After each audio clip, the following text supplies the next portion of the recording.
Red Cloud's webinar featuring Japan Gold Corporation, a TSX V-listed exploration company that's focused on exploring and advancing a number of high-grade epithermal gold-silver prospects on the island of Japan. We're pleased this afternoon to have with us the chairman and CEO of Japan Gold, John Proust, with us today to provide us with an update on the recent activities of the company in their efforts to move their portfolio forward in this on a number of prospective targets. My name is Ron Stewart, and I'm a research analyst at Red Cloud. I'll be your host for this afternoon's webinar. We invite all of you to ask questions during the presentation. To do that, simply go to the comments box on the right-hand side of your screen, type them in at any time, and we'll get to as many as we can at the end of the presentation. Now, during today's webinar, the company is going to make some forward-looking statements. We direct you to have a look at their disclosure statement on page 2 of their investor deck, which you can find at www.japangold.com. I'd also like to point out that this presentation is for information purposes only and not a solicitation or recommendation from Red Cloud to buy or sell securities. Any participant that's interested should rely on their own research and seek their own professional counsel before considering any kind of investment. Finally, you can find all of our coverage on Japan Gold and among others at www.redcloudsecurities.com. Please note and review the disclosure statements within our reports as well.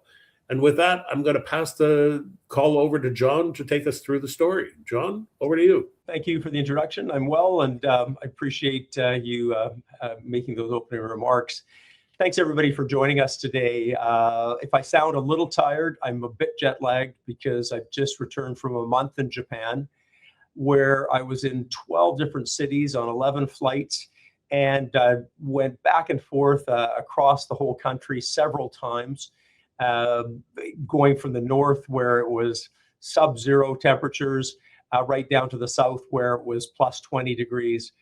So again, it's not unusual for this time of the year to be like that, but it just continues to demonstrate to me what a remarkable period or what a remarkable country it is, and all the different zones that it covers. While I was there, one of the primary reasons was to meet with all the stakeholders across Japan that are involved in our activities, and those really cover the central government and the Ministry of Economy, Trade and Industry, and the Ministry of Agriculture, Forestries and Fisheries, but also the prefectural or provincial governments. And then in addition to that, you have local governments, you have mayors of local towns, local communities, town councils. And then in addition, you have forestry departments, and you have the federal forestry departments, and you also have the local forestry departments. So there's a whole range of groups that you meet with, and we've been doing that for over 10 years now. The important piece there is that by establishing yourself as a long-term first mover in Japan and building on these relationships, you're able to accomplish things that really have never been accomplished before. And I'm just going to take you through a few of those things today. So I'd like to talk to you about that and an update. And then I'd also like to talk a little bit about the Barrick Alliance and the end of the Barrick Alliance at the end of October, and what that means for our company going forward, and how we expect to see 2026 unfold and beyond. So I'll move through some slides for you now. And I'm just going to go here. So as Ron mentioned, forward-looking statements are here for your review. I'm going to really get past the basics. This is our presentation, our December corporate presentation, which you can find on our website. But suffice to say that I'm comfortable with the audience understanding why we're in Japan, that we're the first mover based on the change in the 2012 Mining Act that ultimately allowed foreign companies to come into Japan through Japanese companies that we wholly owned, and to, in our case, take a significant stake of the mineral rights or the prospecting rights across Japan in the key gold districts. So the thesis is always clear. I think we've repeated this many times, but the history of high-grade gold mining is one of the top items for us. There's a history there, but because of the 1943 closure by the government, there's this wonderful opportunity that's been preserved for us over many decades now. There's the opportunity to identify silica-rich ore, which translates into vein material, and send it directly to smelters, which really precludes the construction of large capital expenditure processing plants, and allows the company in that instance to directly ship their ore to smelters that are around Japan. And there's 5 very large copper smelters and a number of other smaller smelters. There's significant infrastructure. So Japan as a country, after the Second World War, really took it upon themselves to put infrastructure throughout the country, notwithstanding the fact that a number of areas are very depopulated. So that gives us great access to our projects throughout the 3 main islands. Geopolitical safety continues to be one of the top rationale for investment globally, and Japan is one of the safest jurisdictions in the world. We talk about low environmental impact, and really that's taken from several different viewpoints.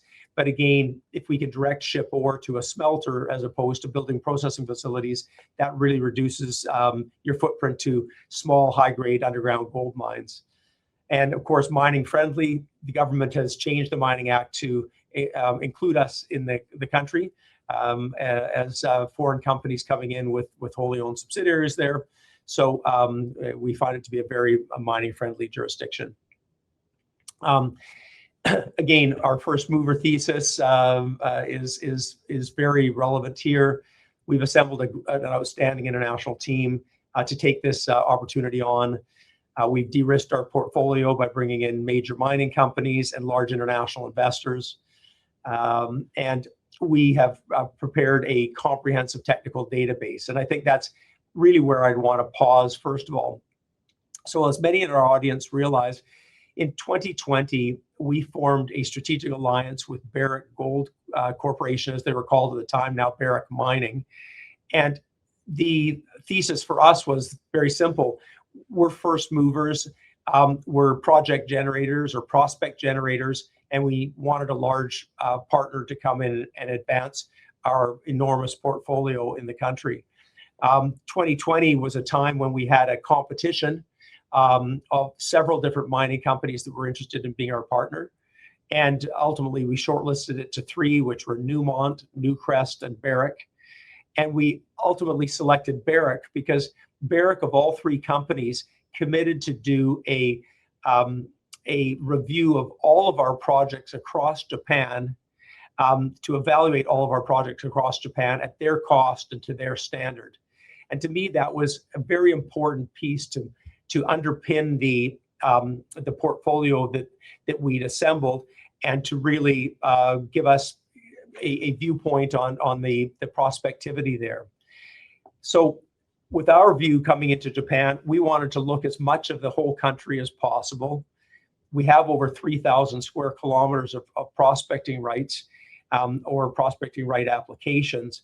And so Barrick, the Barrick Alliance, which concluded recently after 5 years, was really broken down into 2 parts. The first part, which ultimately extended to approximately 3 years, was Barrick fully funding the evaluation of our projects, as I mentioned, and really assembling a first-in-class database of geophysical and geochemical information across the country, to the tune of $23 million, a $23 million expenditure by Barrick.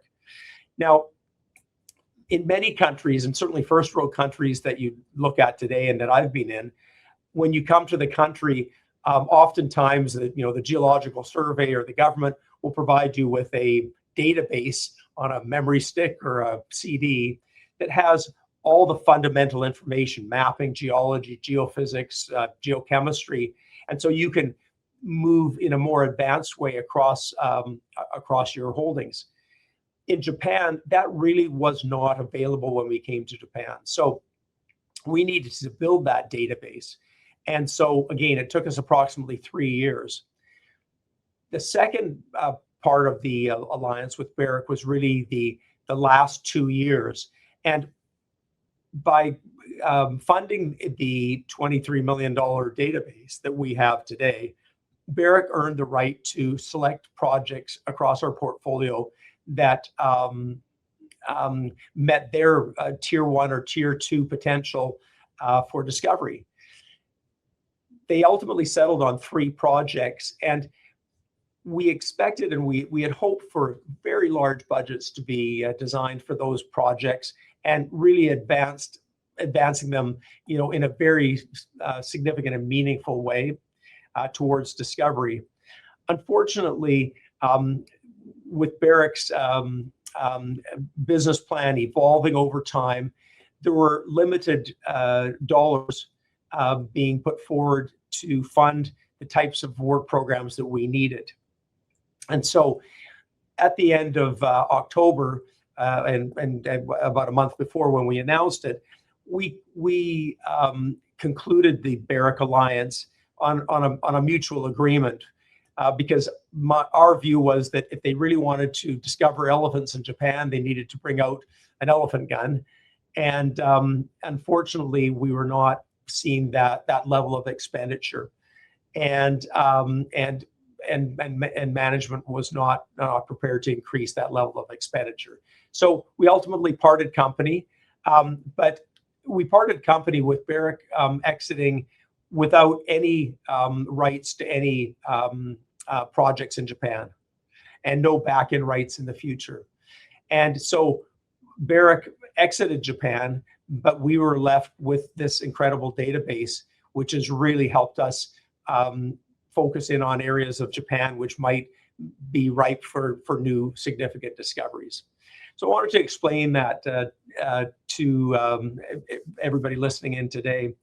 The second piece that I wanted to explain about that was that once we made that announcement, and following the Precious Metals Summit at Beaver Creek, where we met with 6 other mining companies, we started to get a lot of inbound interest in what we were doing in Japan and what opportunities might be available for other collaboration.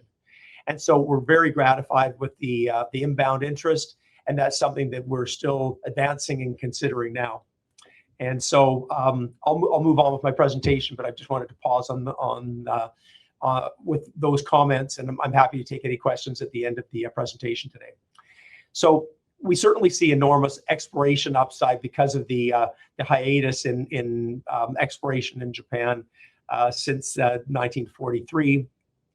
We have built a team in Japan that's second to none, really, with our geologists, our field assistants, our permitting team, our administrative group, and our own drilling division. And so we're actively advancing, and we're prepared to partner with any new entrants that might be appropriate for Japan as we seek to advance our portfolio.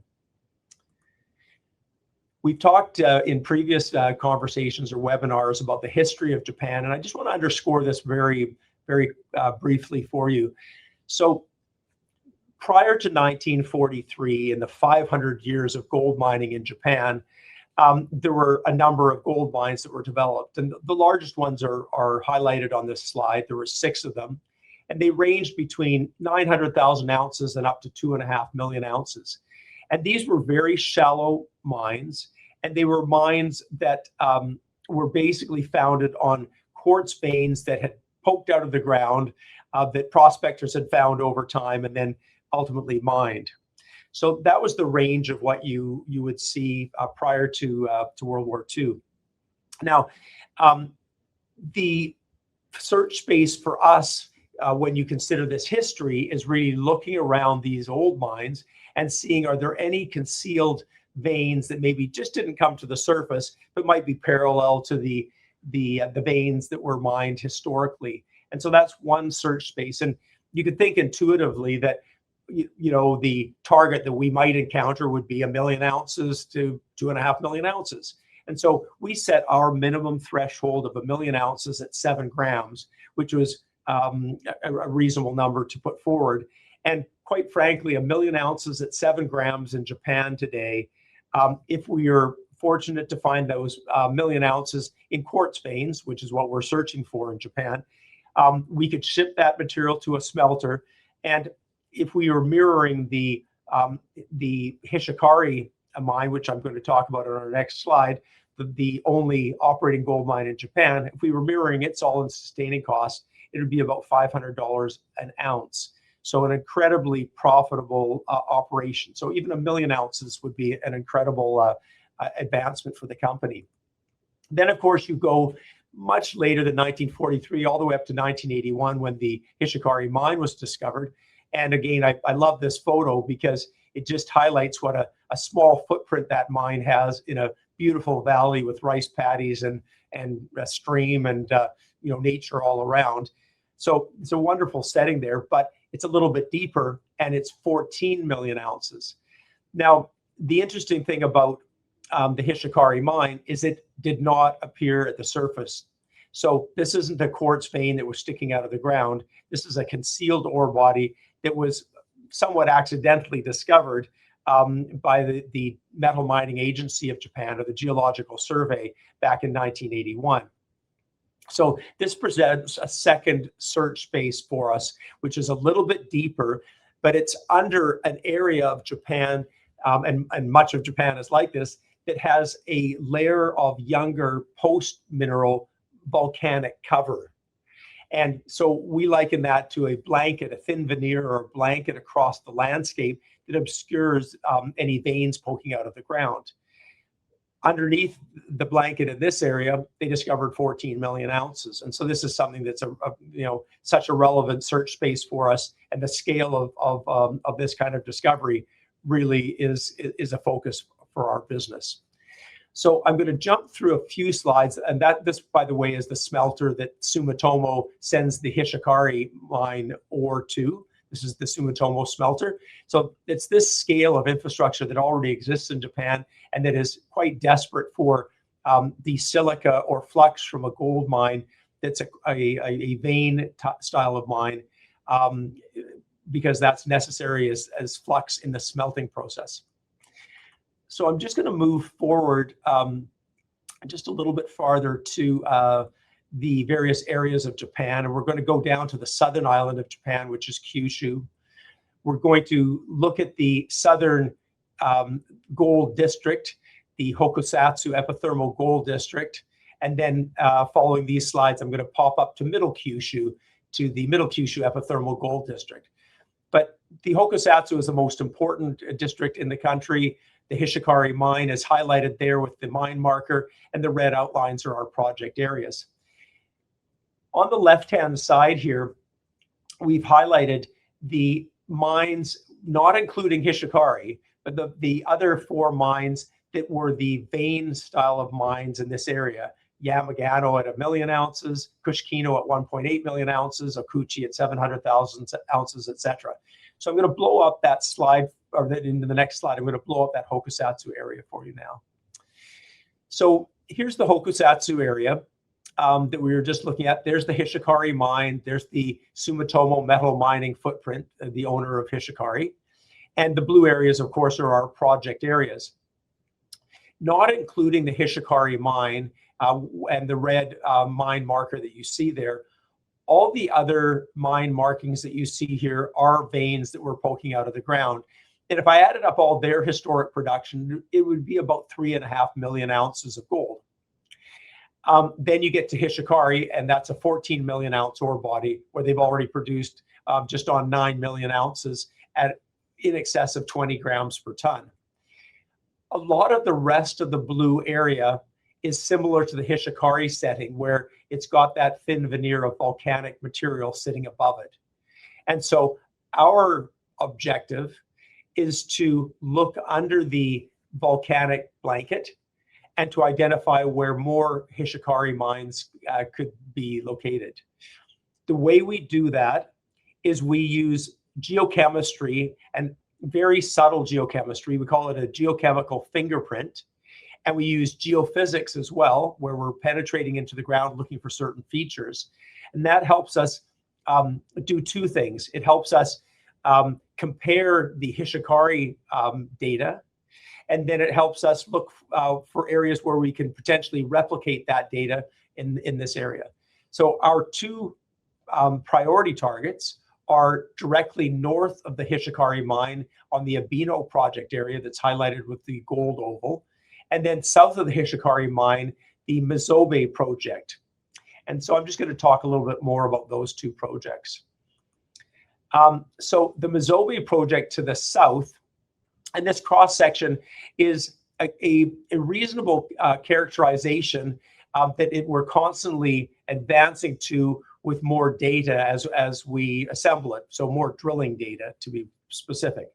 But if you look at this cross section here, you can see the gray area that's at the top of the cross section. That's the volcanic material that came in after the mineralization had been established. So this is the post-mineral cover. And then we're putting drill holes beneath that to see what we can find. And the first drill holes we drilled here were quite shallow because we wanted to understand the geology and what we were locating there. And more recently, we've drilled, and what that information told us was that we were at the very top of a system. So we were seeing mineralization in all of our holes. We drilled 7 holes. We saw gold in 5 of the 7 holes, but it did tell us that we were high. We needed to go deeper.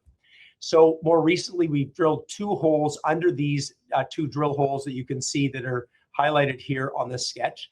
We've drilled deeper, and the projection is that we're hoping to encounter veins that are maybe not quite erupting at surface or that are buried under this cover. So that's what we're doing now. We've drilled 2 drill holes. We expect all the data to be in December, and we expect to put out our results and analysis early in January. So that's the timing for the Mizobe drill holes.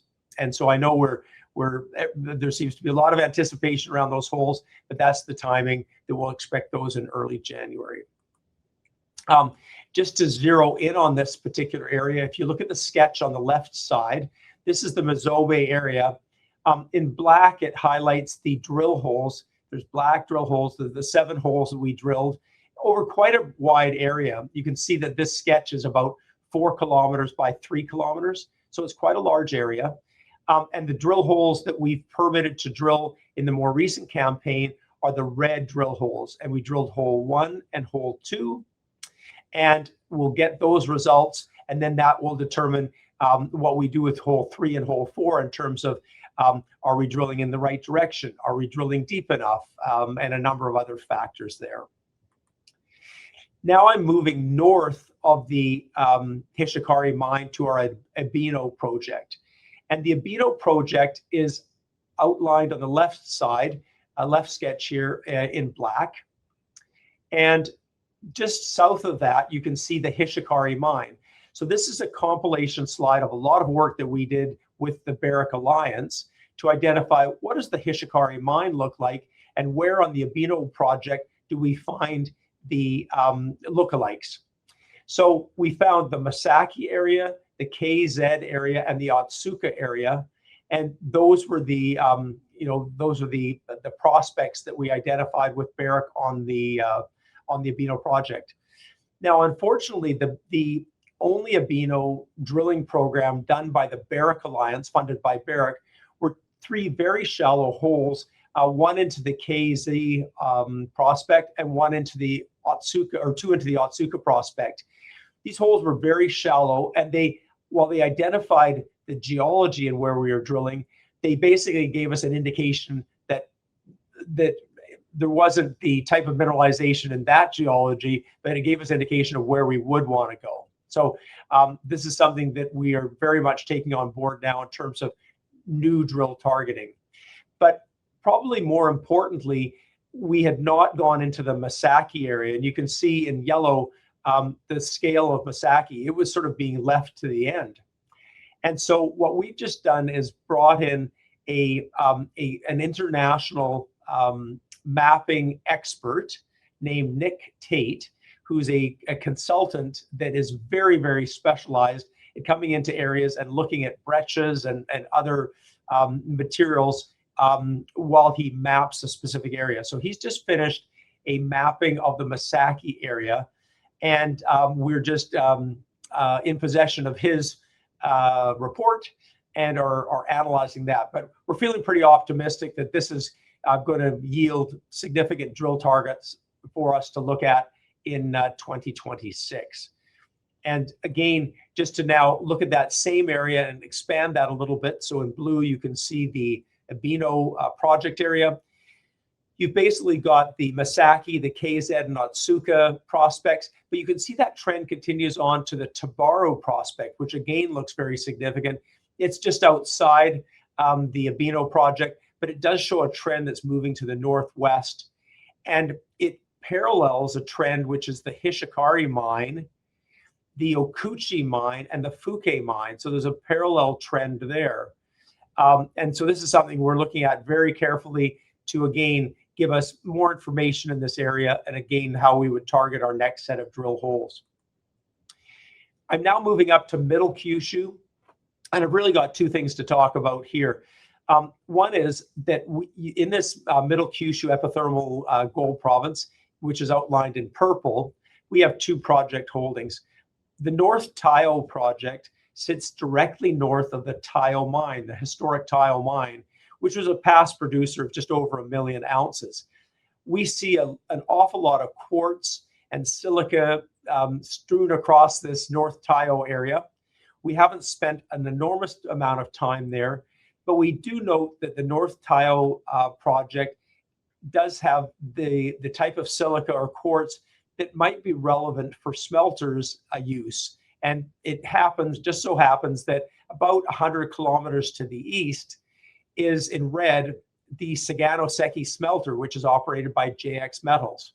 And they are a smelter which are in need of silica, and they'd like it to be gold-rich silica, in which case you could ship your material over to the smelter.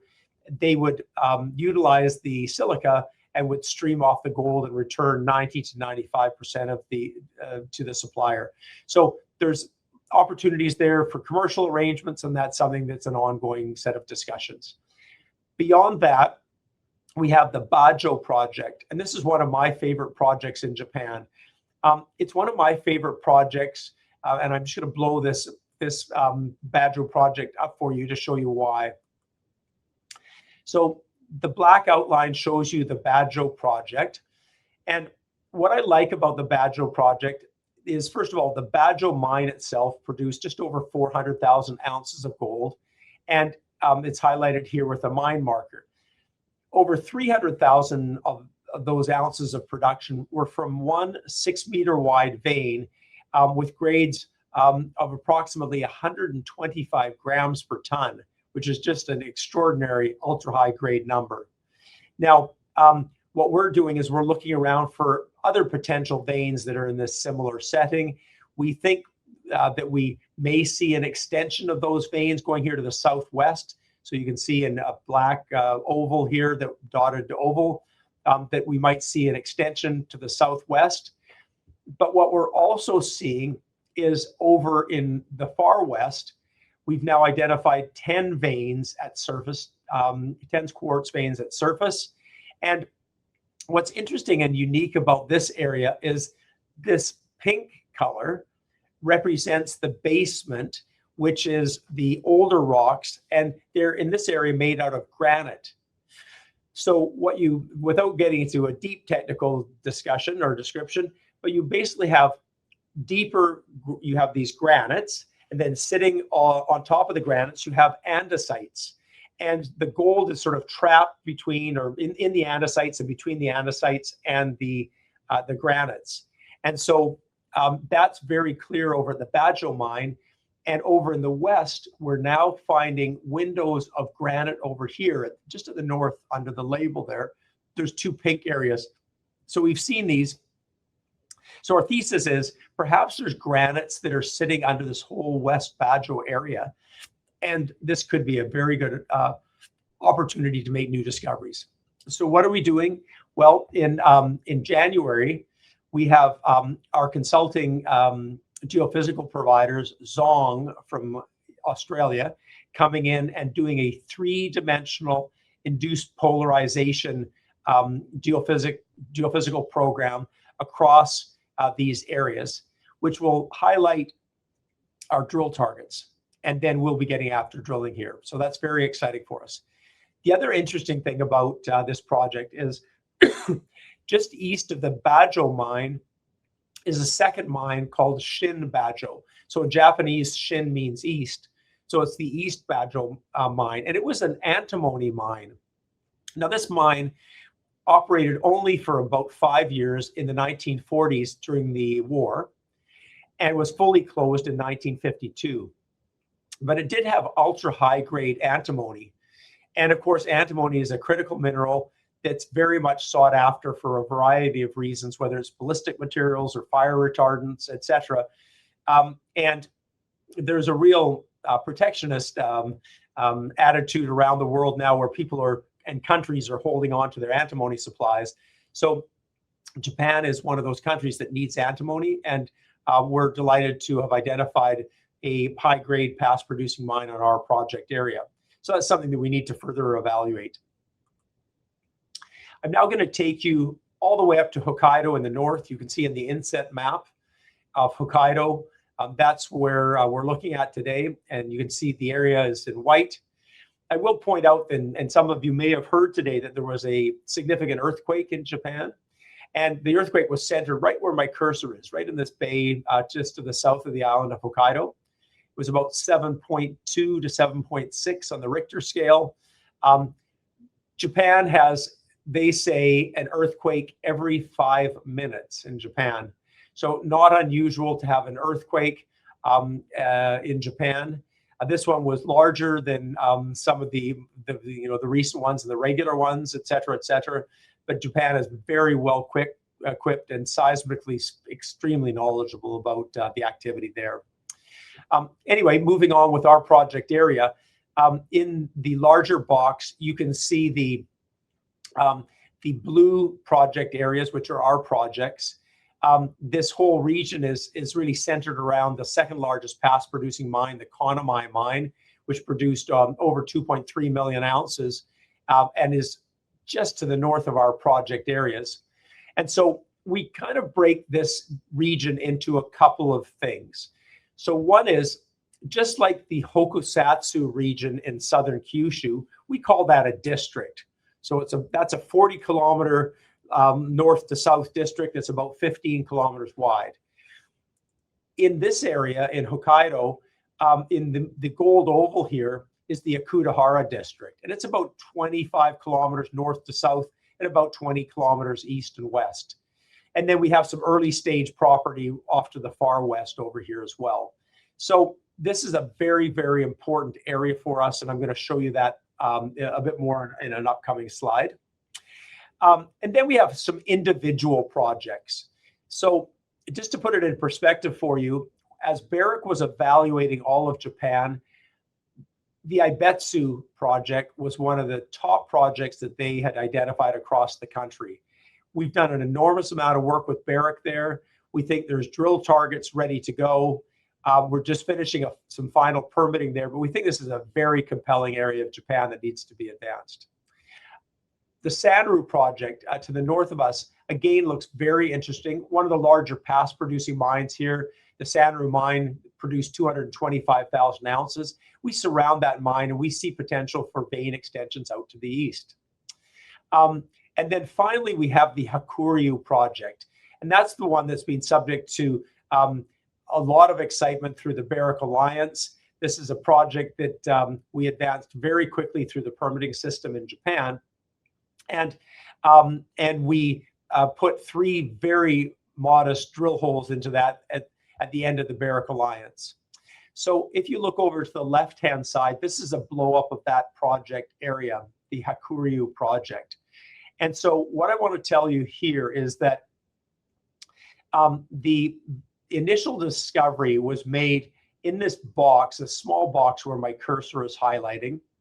And it's actually just where the 3 drill holes were drilled that you can see and I'm sorry this is not blown up more for you, but this is where the 3 drill holes were put in place. Now, these 3 drill holes in total were just over 560 meters, so less than 200 meters a drill hole. And the results, while we were permitting these 3 drill holes, first of all, we did a drone survey. So we put a drone up in the air and we flew magnetics over this region. And so we flew from the northeast to the southwest, and these red blobs appeared.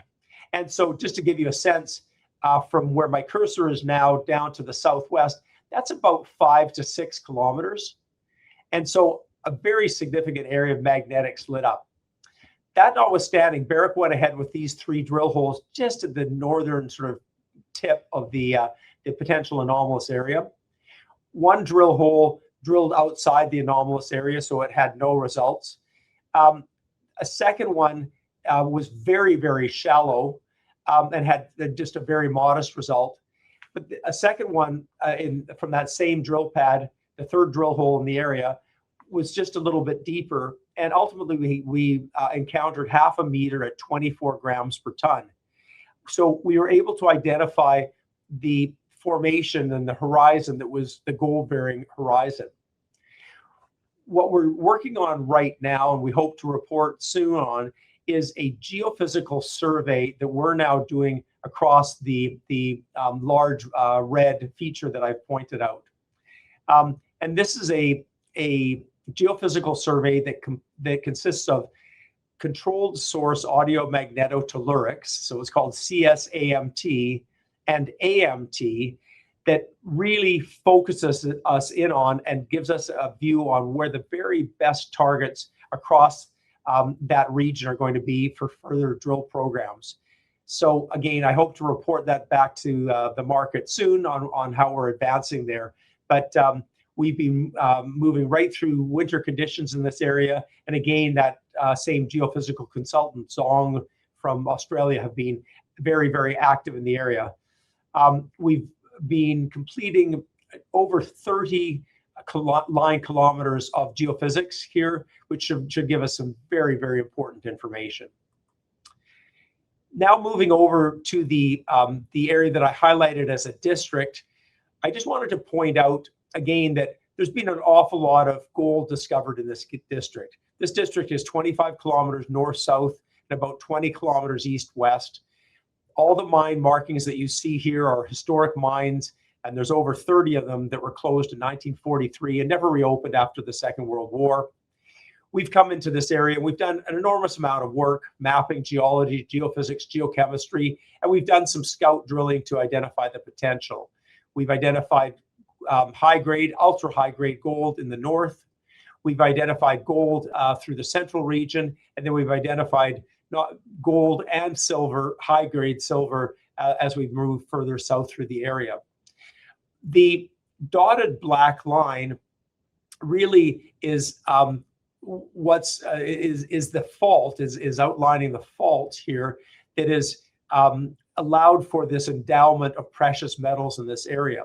So this fault has basically opened up the pathway to mineral-rich fluids to flow up closer to the surface, concentrate their gold, and distribute it through the shallower formations. So blue is the deeper basement, and then as it's come up further, it's come into the pink rhyolites, and then finally closer to the surface, right up into the volcanic material that's closer to the surface.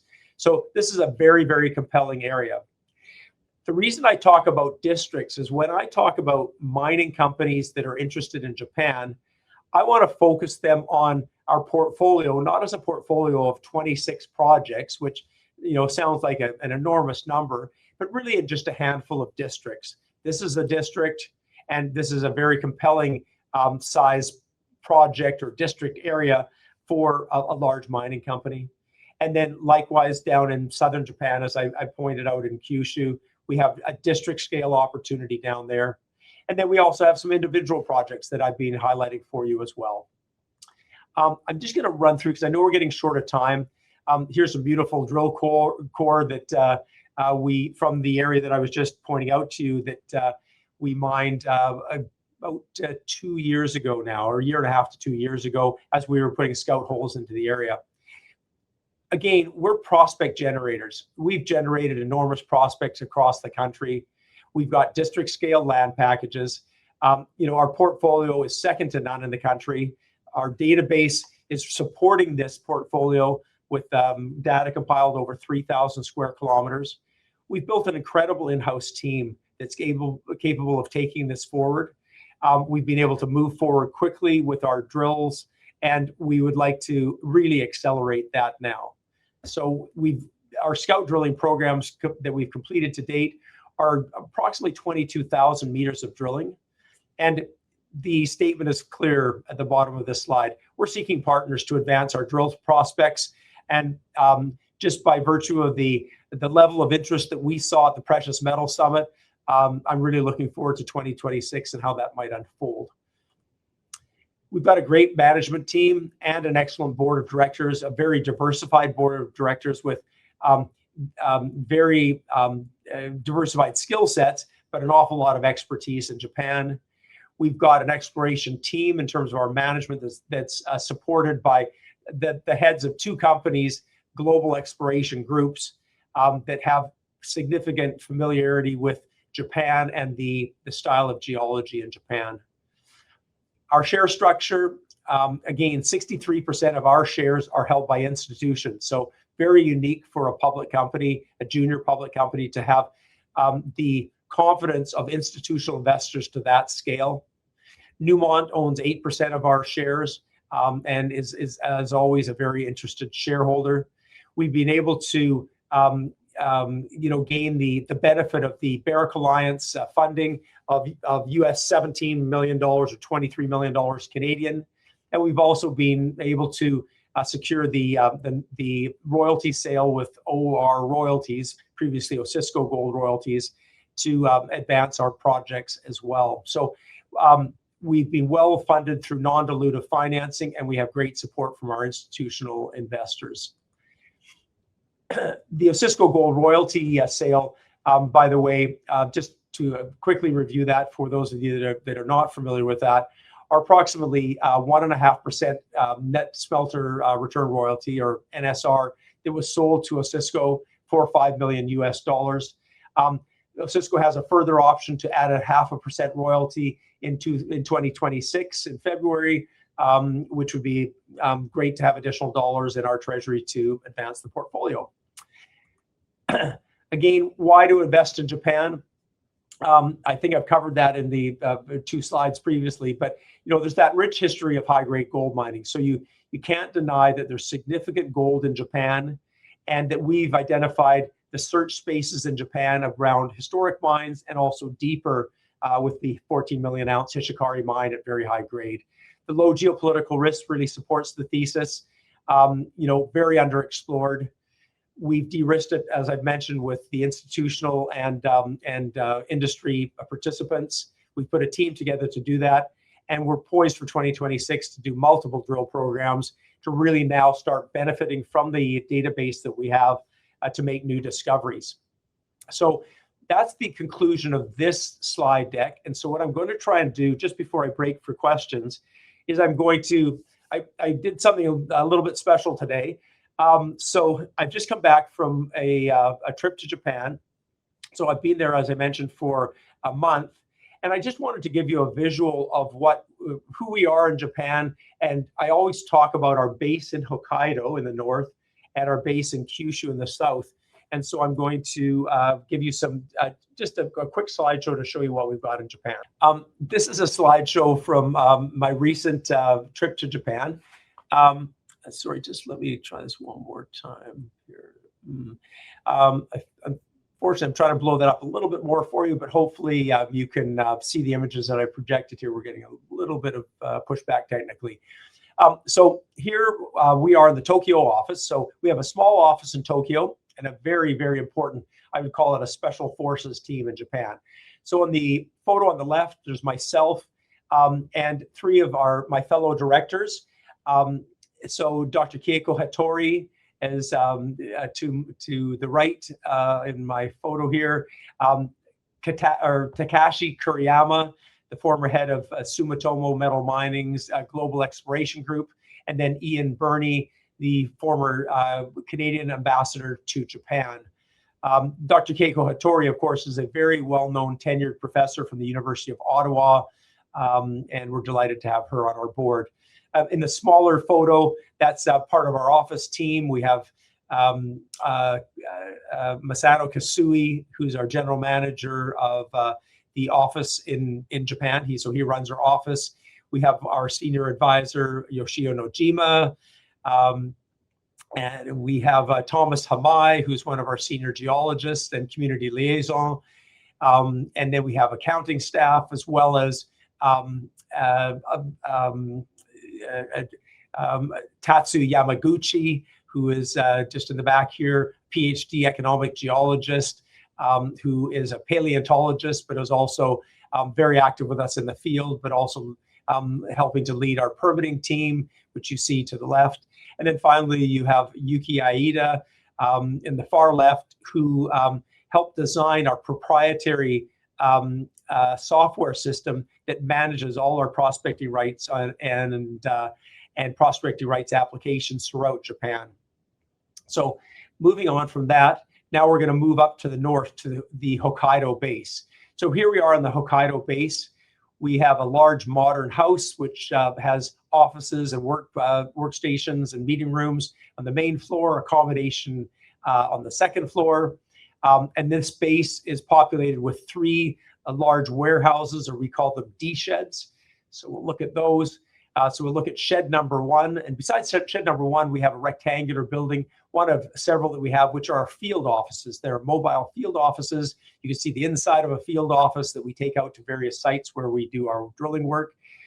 In the photo on the bottom left, you can see shipping containers, which contain our drill rigs and other equipment and consumables. And then you can see shed number one.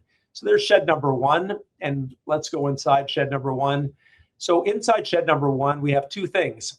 Down the left-hand side, we have what's called a slab library. So here we take rocks from all of our projects in Hokkaido. We slab those, we cut those with a rock saw, so we can actually see the characteristics of all of rocks across all of our projects in the region. And then laid out on the table here is drilling core from several of our drill programs. Now we'll move into shed number two, and I'll show you what's in shed number two. Similar things. So on the far left, you've got under the blue tarps, you've got lots of drill core that's stored there from prior drill holes. And then you've got a whole variety of drill core laid out at tables. And then you can see some of the slabs that are laid out on the table that's in the foreground here. Now we'll move into shed number three. And shed number three, similar things. There we are in shed number three. Again, a lot more slabs from our slab library. And hard to tell, but on the left, in the orange coat with the black Japan gold toque, is Fraser McCorkadale, carefully looking at our slab library in that particular area. Now we're going to leave the cold climate of Hokkaido. We'll move down south to Kyushu. Here's our office in Kyushu. So in Kyushu, just like in many areas of Japan, large portions of the population base have moved to large rural towns and cities. And so behind they leave various infrastructure. This particular infrastructure, we laugh about this a little bit, is a pachinko parlor, which is sort of like a casino for Japan. It was left behind, and so we converted it into our Kyushu base. And I'm going to take you through the base first of all. So the large building is the office space. The building that you'll see behind is our core shed. And the small inset on the right here is just the side view of the office space. So let's have a look inside the office space. So we've repurposed this completely at a very modest cost. And so we have our main office, meeting areas, workstations, etc., maps laid out. Then we go over to our core shed, and our core shed inside, again, very similar to the north, where we've got lots of core laid out, different maps for our various project areas. We've got various displays of our samples, our slabs from our projects throughout Japan here. And then when the core comes into Japan, our drilling core, it moves into a building, which is the small building on the right, the shipping container on the right, which is where the inside looks like this, which is where the core is cut. So meter-long lengths of core are laid down on this orange core cutting saw, and the saw cuts it in half so that we can send off half to the lab and keep half for our records. Then we go out into our yard, and we've got a laydown area. You can see more drilling core there and pipes for various purposes. And then we go further to this white building, which is our new core library, which we're just building right now, which will be able to showcase all of our activities throughout the whole country. Basically $23 million of work in rock slabs that showcase all of Japan. It's really second to none. Beyond that, we've got houses that are accommodation for our drillers and geologists, and so that's a good setting for our team members to be located in. And finally, we are in the area I've mentioned volcanic material, and this is taken from not far from our base. So I'm up on a hill here, and I'm looking out, and there's a layer of cloud. And beyond that, you can see a volcano that's sticking above the cloud, and you can actually see material puffing out of the volcano. So this volcano is called Sakurajima, which is translated as basically Blossom Island, is what it's called.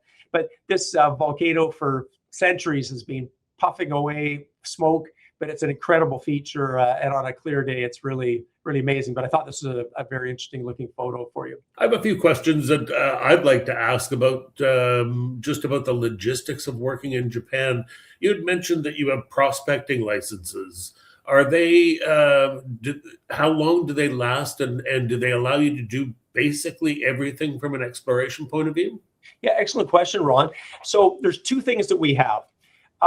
When we apply for areas in Japan, we call those PRAs, or prospecting rights applications, and that's like staking.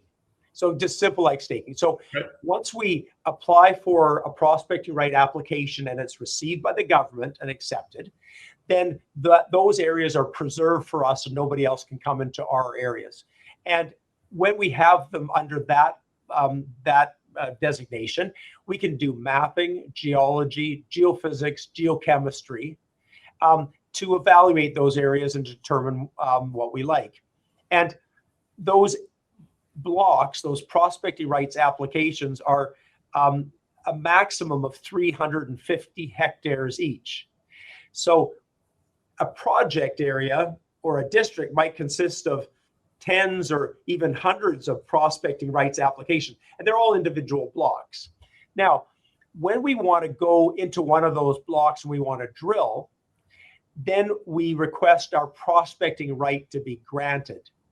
And when a prospecting right is granted, then that allows us to trench and drill in those areas. And we have 6 years to do that. You have 2 years and you can extend it twice, and then you can carry on. At the end of the 6 years, you've got three choices. If that prospecting right didn't work out to your specifications, you can just relinquish it. If you have advanced it all the way to a point where you think you'd want to convert it to digging rights, which are mining rights, basically. So you want it to go into a commercial operation, you can convert it to digging rights.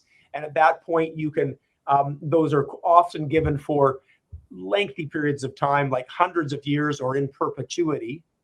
Or you can go to the middle segment, which is you can continue to explore it. So you'll go forward and you'll apply to continue to go forward as a prospecting right to explore. So within the concept of exploration, and most of us have some familiarity, you kind of want to move your drilling around, and it's an iterative process. You're going to drill a hole here and then reassess and drill a hole there. So would you apply for multiple opportunities to drill on a number of different license areas, and then you had the flexibility of going wherever you'd like to within that context? Ron, you're absolutely right. It sounds like you've been sitting in my office. So basically, there's if you can think of an enormous spreadsheet, let's think of an enormous spreadsheet so you could have everything in Japan on there, and then you've got your priorities. Right. And so what you want is a pipeline. So you want to have a series of projects that are ready to drill today, and some that are going to be ready to drill, and some that are being further evaluated. And as you go through that process, some things go to the top of your list and some things don't. Correct. So you move those priorities around. And so you've got something that's constantly evolving. Now, what you have to add into that is seasonality. So up in Hokkaido, we like to operate there from about April to about December, because then there's a lot of snow and it gets darn cold. And so we could operate there, but we'd rather not. And so we try and get our work done through the warm months, and then we try and permit through the winter. Kyushu, on the other hand, where we've got that whole Hokusatsu region, good all year round. You're in a subtropical area, so it's great. So that's exactly what we do, is we line up a whole series of projects. And then what we also do, one step further, is if we're permitting in an area, we'll permit multiple drill pads for success. So we might go in and drill from a couple of drill pads, and then based on the success there, we'll move to other drill pads in that area in order to streamline our process and continue on. Our rigs, we have 4 diamond core rigs. They're very mobile in the shipping containers that I showed, so we can move them around wherever. Basically, we have 2 in Kyushu and 2 in Hokkaido. And, unless we need more elsewhere, that's where we keep and them. They are your rigs. We own so we found that in Japan, there really weren't drilling companies that had the capability to drill there, because they hadn't been doing it for decades. So they really had antiquated equipment, or they didn't necessarily have the skill set to do diamond core drilling and hard rock mining. And a lot of the drilling companies that do exist in Japan are subsidized in the geothermal industry. So they're kind of tied up over there. So we bought 4 of our own diamond core drill rigs. We built our own drilling crew of over 20 people, and we had them licensed and got them visas to come into Japan and to run our equipment. Good for you. Just in switching topics a little bit here, in the context of the geology of Japan, where you've got epithermal gold, silver vein systems, those are usually outboard of big porphyries. Is there work being done on copper porphyry and high sulfidation type systems in the same kind of areas? Absolutely. So I was part of a, so first of all, let me go right back. There's never been a porphyry discovered in Japan. Really? Okay? There's never been a porphyry discovered in Japan. Well, so there's one there. Why? There's got to be one there. Well, exactly. So I was at a conference some time ago, and some of the world's porphyry experts there, and they were, divided in their opinions. And these are very well-known international names from that had come there. For sure. And some said there's no porphyries there, and there was a very complicated technical explanation. And others said, we think there are some porphyries there, and maybe they're a little deeper. And no one's, I'll say, no one's been brave enough to test for them. So that's something that we're constantly looking for, because you're absolutely right that epithermal veins usually sit on top of porphyries, and we see advanced argillic alteration, which is like a lithocap, which sits on top of porphyries. Absolutely. So what's the age of the whole Japanese archipelago? What kind of age are we talking? These are kids. It's very young. So up in the north, up in Hokkaido, you may be looking 12 million years, coming down to 7 million years. Then you get down all the way to the south in Hishikari, 1 million years to 500,000 years. That's okay. Lahire is being formed right now. Lahire down in the South Pacific, in New Guinea, and I worked at Porgera, so I'm really quite familiar with the island art kind of architecture and opportunity. So this is really very, very young. Very young. And so if you look at the Hishikari mine as an example, very shallow, 200 to 300 meters. Okay, so it's just down 200 meters to 300 meters, and it's about 2 kilometers wide. Right. Okay, 40 veins. the water down there is 65 degrees Celsius, Correct. the water temperature. Yeah. So innovatively, Sumitomo Metal Mining pipes that water out of the Hishikari mine in big pipelines to the neighboring communities for their onsens, for the hot baths in the neighboring communities. Sure. Yeah, very young. So it's forming now. No question. Listen, you and I could go on for a long time. I'm sorry. I just find this really interesting. We did have one question that I just wanted to go back to from one of our listeners. Was interested in the all-in sustaining cost number. I think you said $500 an ounce. Yeah, that's right. So that the Hishikari all-in sustaining cost is approximately $500 an ounce, and the global average, that's the cost to produce an ounce of gold. That's $4,200 today. The global average all-in sustaining cost today is between $1,500 and $1,700 an ounce. 1,745 because I did that research and whatnot. So I agree with you. You're right in the ballpark there. Right. Thank you. Okay, perfect. So the reason it's cheap, Ron, in Japan, and this is it's very interesting and it's very unique to Japan, is that because the smelters in Japan don't have domestic supplies of silica except Sumitomo's smelter, which gets the Hishikari material, they need supplies, and they'd love to have domestic supplies of silica. So I've met with all of them, and they say, look, if you open a mine, and a high grade, underground, shallow underground gold mine, and it's a low grade epithermal, blast the veins, bring the material up to the surface, maybe crush it, and then they'll take the ore away from there. Don't build a production facility. And so they take the whole ore away, they add it to their smelters, and the silica is flux. And what flux does in a smelter is it's a heat modulator. So it keeps the smelter temperature, constant. And then it's also like a magnet or a sponge. The deleterious materials like iron and stuff kind of glom onto it. So they're able to, go through the smelting process more. So it's actually, the waste from the gold mine is actually valuable in the smelter. So they'll give you 90 to 95% of your gold back. Wow. And so all the sustaining costs are incredibly low. So John, just to jump around a little bit, I've got one more question that I really have to ask. With so many closed gold mines that have been shut down, as explorationist and guy in the industry, we always look at old mines as, can you resurrect this? Why wouldn't you go in and actually acquire the old gold mines and look for extensions of known vein systems and known reserves? Yeah. So Ron, here's an amazing statistic for you. There are 64 closed gold mines in Japan today. Now let's define what a gold mine is. So a gold mine is working, so it could be, two cooks in a coffee pot, up to 10,000 people. So it's a real range, right? It's a real range. Yeah, sure. Okay. And I've been to many of these, and they're either behind bamboo screens or they're behind steel walls and steel doors. All right. Of those 64 mines, we have 47 of them under our project areas. 47 of the 64 closed mines are on our project areas. I have a prohibition where nobody can go underground, none of our team members, because they're so old and I'm unsure about the stability underground that you wouldn't want to go there.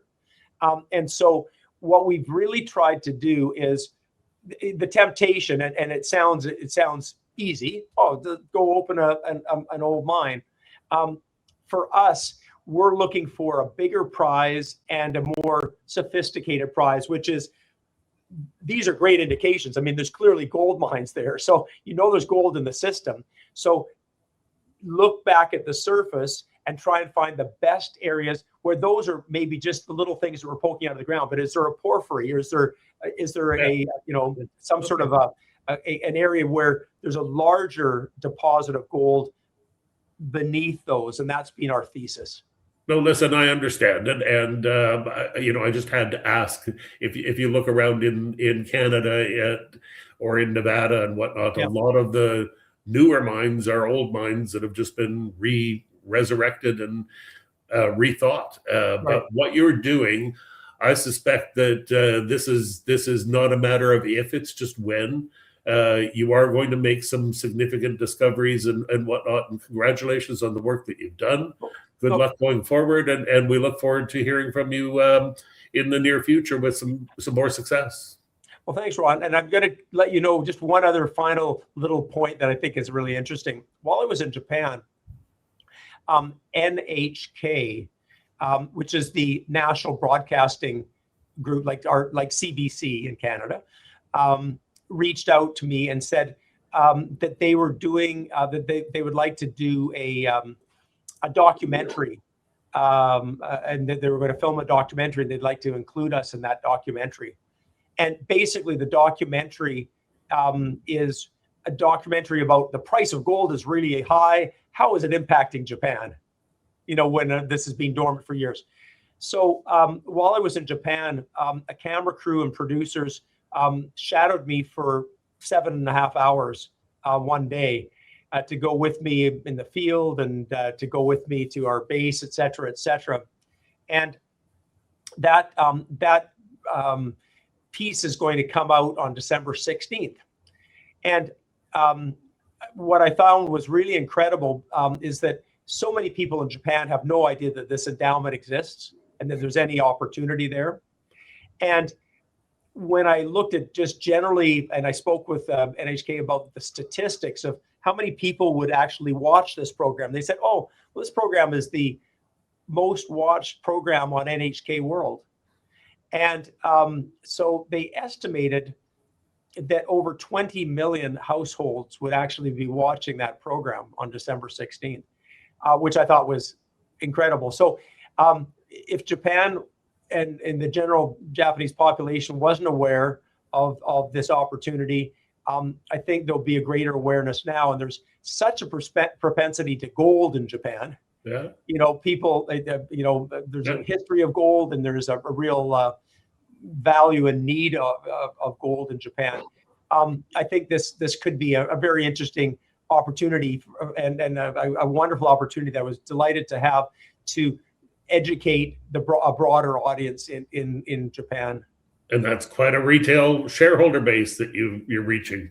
That's correct. Yeah. Okay. Listen, John, I think we should wrap it up on that. Thank you so much again for your time. Look forward to talking to you again in the future. My pleasure to speak to you. Have a nice week. Thank you. Take care.